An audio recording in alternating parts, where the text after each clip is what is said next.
everybody, my name is RODGON. I am an artist and an illustrator, and today I am going to teach you a couple things that you can do with your sketchbooks.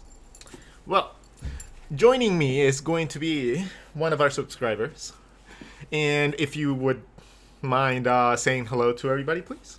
Hello there. I'll say a quick hello.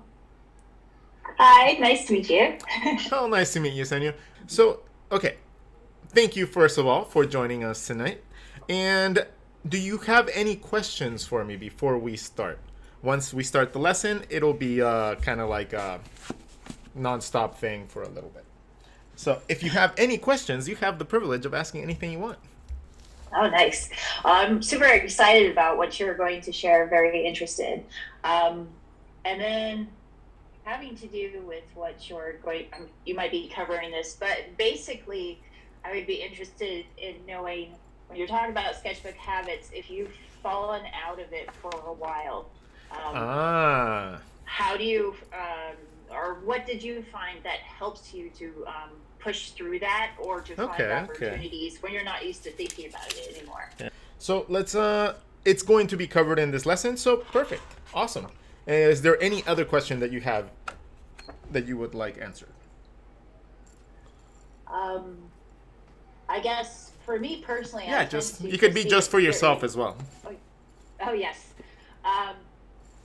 Being more of an introvert, I get very shy about drawing in public. And obviously you are very used to this. How have you found any suggestions that help people like me that are just very shy, just kind of, I don't know, get used to, or maybe it's just a mental thing of just doing it anyways? Or do you think that helps in that regard? The thing is, when you go out and you draw, it is a very, very, it brings anxiety to you because people are judgmental, right? So if people see your art, you might feel like they might judge you, and then they might, that's the tingly feeling inside that makes you go like, especially if you're not very confident in your drawings so far, or you feel like something's off, or you could be better, or any way, shape, or form feel like you're not performing at an optimal level, you're going to maybe feel these feelings of anxiety, especially when you have to perform live. And essentially going out to draw at coffee shops and stuff like that is performing live, because people are going to be curious and they're going to be looking and they're going to be, like people just do that. So that might be the reason why you're a little bit more reluctant to go out and sketch in public. But what you can do is first get little tiny sketchbooks. These are sketch wallets, which are little sketches, like sketchbooks that have like wallet things in them. Once I got this, I could carry a sketchbook anywhere. So now I have a pen that I can draw anytime that I have any little bit of time, right? So that means that I can hide myself in the corner of a coffee shop and then like not have, people will think that I'm just looking in my wallet and I'm doodling. So I'm not too concerned about people going over and staring. It's not a big thing that's just out there for everybody to see.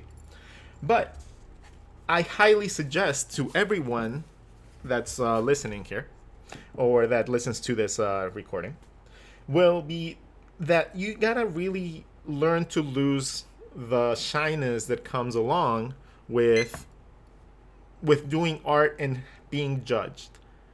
And that comes with being really proud about what you're doing. And normally when we're artists, don't really get to feel very proud because we see so many other people do some awesome things online and stuff like that. And then it just ends up being like, oh, well, my art is not that great. And then we start putting ourselves down. But when you remember that you are an artist, you have the power to visualize random stuff and make them come alive, just because you have the ability to visualize something and imagine something. So that is like already putting you a huge advantage over most people out there. Most people see what you do as magic. Like somebody will never be able, like, that doesn't draw or has any capability in art, which is a lot of people, by the way. They see something that you draw in your sketchbook and they think that's magic, because for the same reason that I can't look at like a computer code and be like, to me, that's magic. I don't know how a phone works. I don't know how it's programmed. So somebody that knows that stuff is just amazingly magical to me. Now, you are an amazingly talented person just by being able to create art. If you are able to create art that's appealing to people, that's even better. That's like putting you in like a top, like small percentile. But, how do you get there, right? How do we get there? How do we get there from drawing like nothing to getting, like, let me show you guys a couple of my very first sketchbook. My first sketchbook was straight up a composition book. This is the moment that I got this, I was already in college for art. So it was very interesting to go back once I like acquired some skills and see what level I was when I started college. And this is, let me explain something. I didn't start drawing until I was about 18 or 19 years old. So to me, these drawings were amazing. These drawings were like, graffiti style, yeah, this, yeah, and I can draw cartoons like this, yeah. And the moment that I would draw one thing that I liked, I would repeat that a million times. I tried my hand at like storytelling and stuff like that, but I wasn't very good at it. I couldn't even move a little beanbag properly, right? Because I didn't know the concepts of perspective, anatomy, or all that stuff.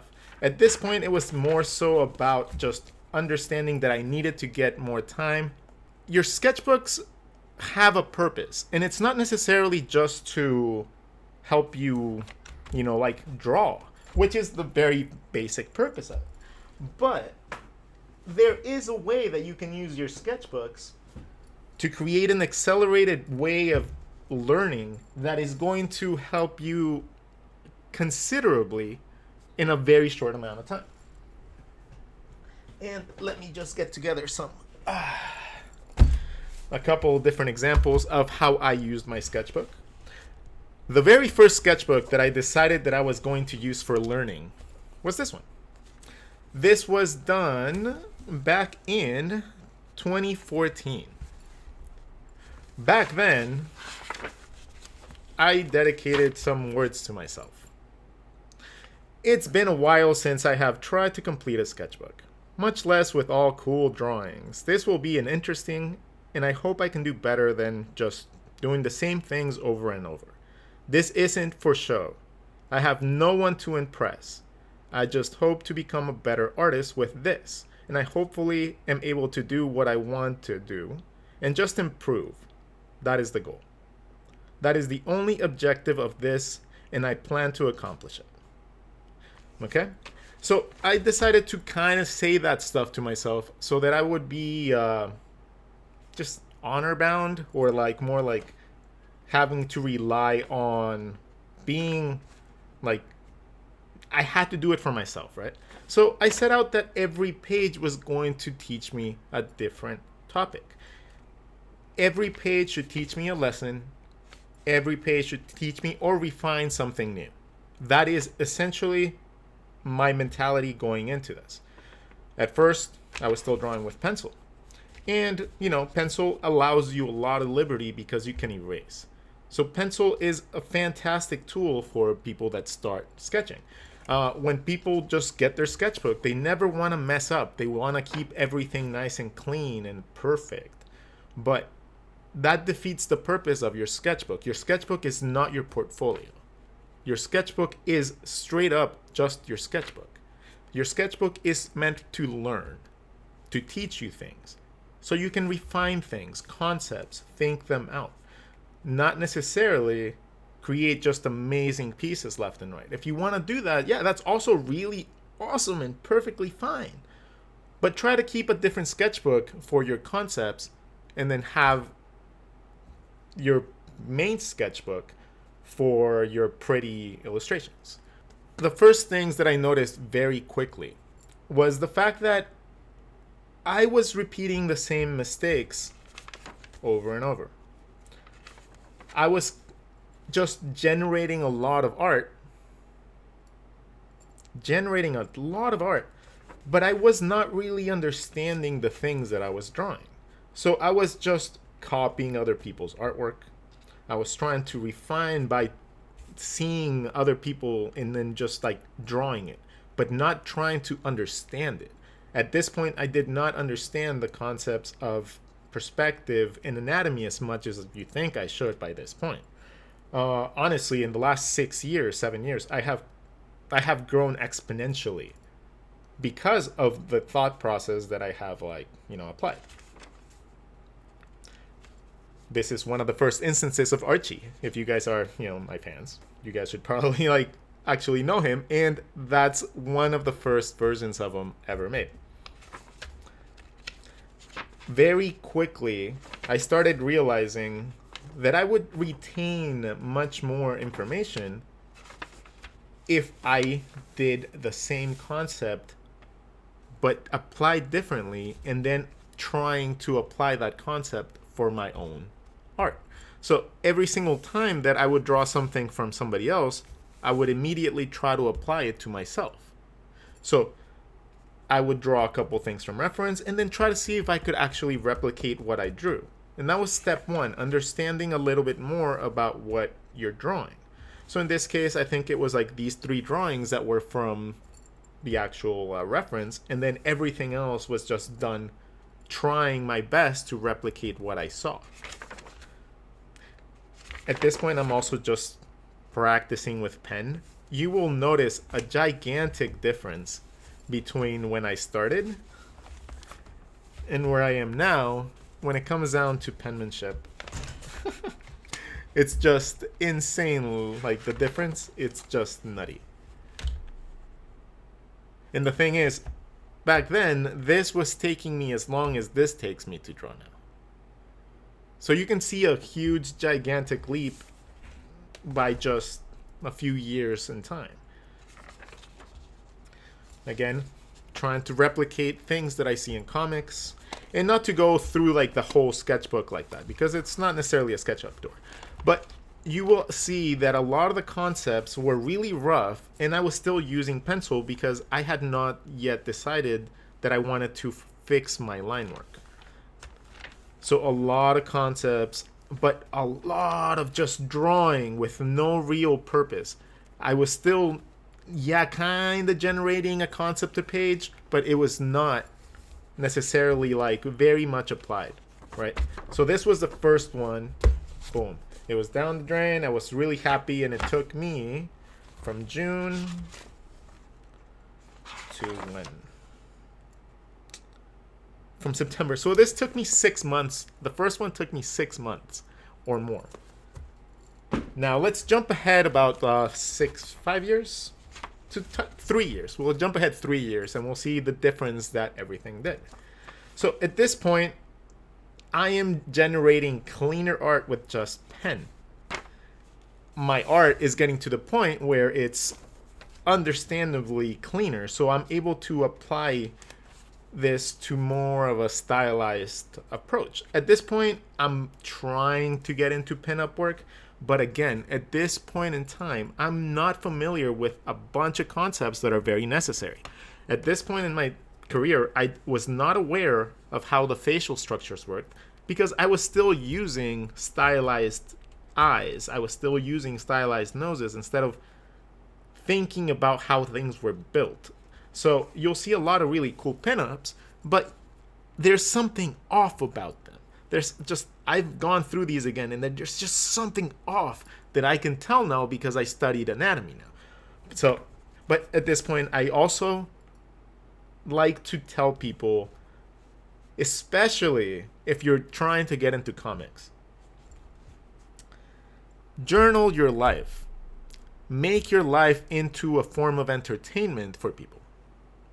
If you do this, it makes it so people will come back to your page to keep on seeing what you're doing.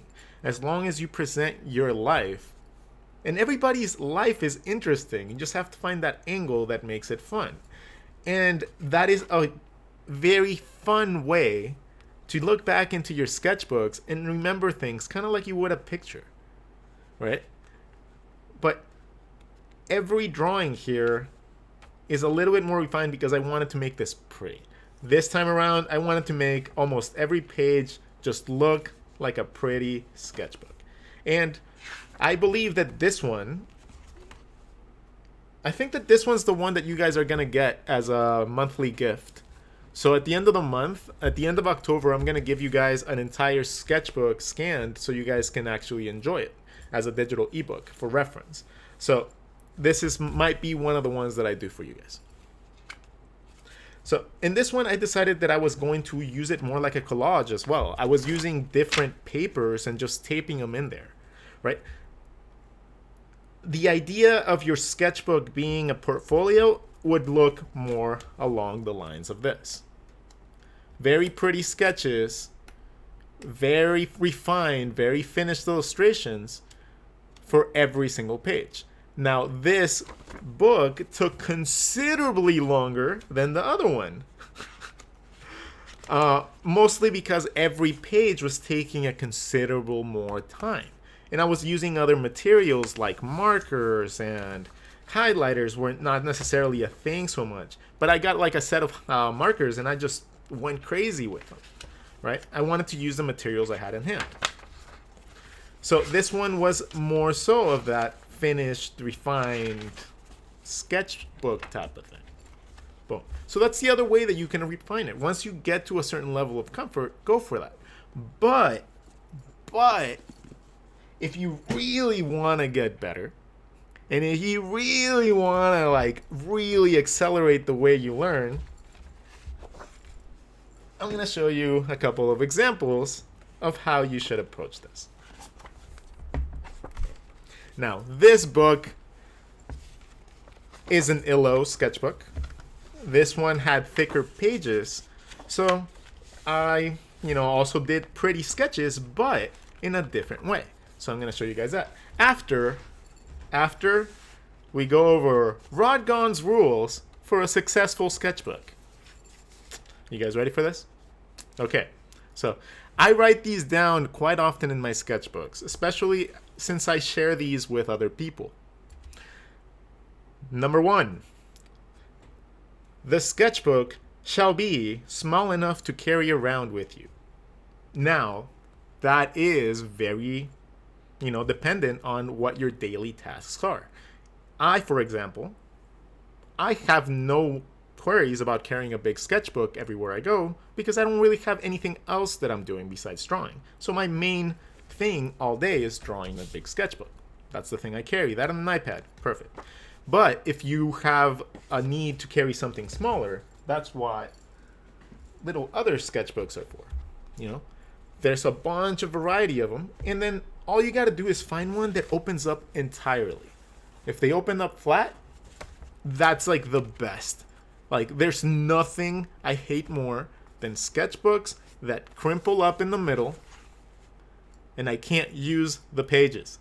I hate that so much. So much. Okay? So I try to avoid any sketchbooks that have bindings like that. So let's talk about the other tools. Test our tools to see what works. I always do that at the beginning of my sketchbooks. I try to make a test page as the first page so that I don't feel the pressure of it having to be perfect. The first page being perfect is a concept that makes so many poor little sketchbooks stay without use. Okay? So many sketchbooks are just abandoned because they just don't get that beautiful first page. So to avoid that, I just use it as a test page. I use that to test what markers are going to do, maybe what approach and what things I'm going to be trying to focus on. And then I just do a whole page of just blah. That looks pretty because there's color, but it just has blah. A bunch of like random doodles, okay? So that takes away the pressure, and it also sets a precedent for the rest of the sketchbook to be a nice learning tool that's going to have these main focuses on.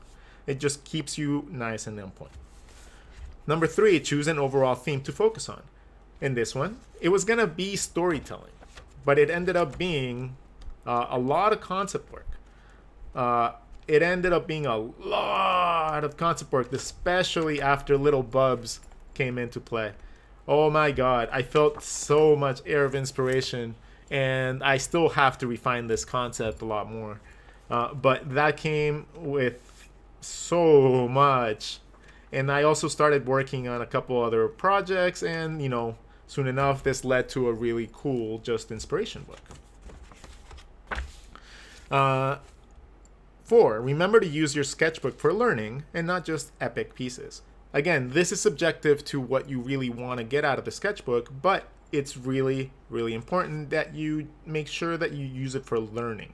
Even if you are doing refined pieces, learning is the first thing that you should remember with your sketchbooks. So you should not be afraid to push an envelope or anything like that, okay? So number 5, each page should teach or refine a part of your skills. Again, we already talked about that. You should learn with each page. Number 6, experiment with new styles, techniques, and tools. In this case, it's about pushing the boundaries about what you know, what you can do, what you can't do, and that's going to be the thing that helps you, advance. Because if you don't do it here, if you don't do it in your sketchbook, and you try to push yourself in your finished pieces, it's going to be very tough. And mistakes happen, and then you don't want to have to go back and redo something a million times because you tried something and it didn't work out. So that's why we try it in our sketchbooks first. Don't be afraid to share your art. That's just a general art guideline. We got to get that fear out of us. 8, it doesn't have to be perfect. Leave good and bad drawings in your sketchbook. They teach you things. Yes, bad sketches, especially if you acknowledge them, is going to teach you something really valuable. It's going to teach you not to do that again. And it's good because when we go back and look at things, we need to know that that's happening.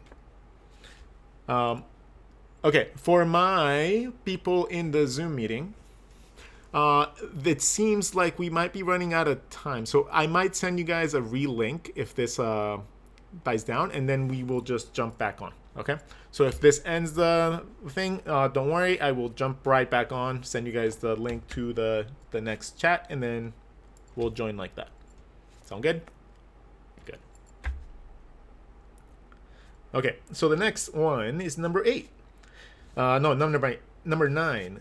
Take notes on any bad sketches and try to correct them with references right away. So what I mean by that, let me see if this one's not something that you can do from reference, but it's something that's going to teach you exactly what I mean. In this case, I'm drawing my character, Mr. Depp. I was trying to develop the character look and the way that he's going to look through his little evolutions. Now, every single time that I did something that would not look right, immediately a note, and then trying to correct it, and then the next one, and then finally when you get it, it's consistently applied through the next couple drawings that you do, right?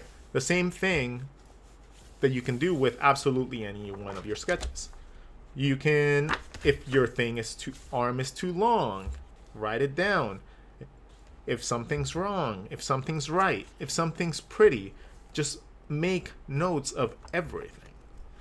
Whenever something is wrong, if you make notes, it's going to be in your brain a little bit better.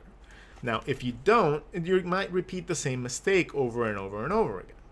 Okay? So you gotta just keep in mind that the way that we learn is by making mistakes and fixing them. So by acknowledging that, and that is the trick. That is honestly the biggest trick. Acknowledging the mistakes you make and giving yourself the ability to be critical enough of your work where you can be like, I need to fix that, but not give yourself enough grief to make yourself from drawing, is the balance that you're gonna have to get to. Okay? So your sketchbook in general should be your biggest tool for learning. You do that by just using it to splash onto the world everything that you can possibly think of.